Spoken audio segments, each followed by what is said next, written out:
السلام عليكم، ان شاء الله تكونوا لاباس. من مدينه حاسبه بن بوعلي غادي نديروا نوع من انواع الطعام او الكسكس اسمه البرويل.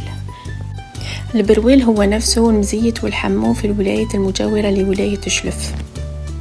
نسموه ثاني طعام المضمورة لأنه ينحط في أكياس وينحط في حفرة تحت الأرض للتخمير. غادي نشرح لكم طريقة التخمير في صندوق الوصف.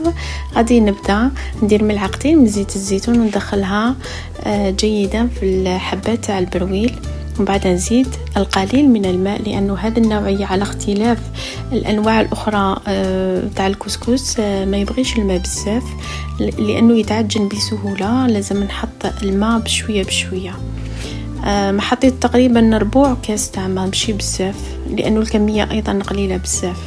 لما نضيف الماء خليه يريح شويه، كي يريح لي نزيد له ملعقه تاع زيت الزيتون اخرى، ومن بعد كنا نحطو يتفور.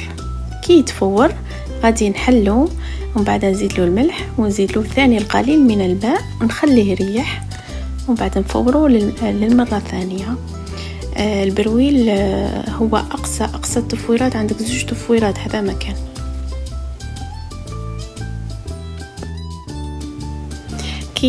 كيفور للمرة الثانية ندلو نزيد له الزبدة، وحنا ناكلوه في ولاية جلف بالرايب أو بالحليب، وفي مناطق أخرى ياكلوه المرق تاع الكوابة تاع الكابوية. وهذه كانت الوصفة الأصلية تاع هذا النوع النادر من أنواع الكسكس اللي هو صحي بزاف، مليح بزاف للاستوما. إن شاء الله نكون أفدتكم، وإذا تعرفوا معلومات أكثر على هذا النوع فيدونا بليز في الكومنتات، وما تنسوا شير.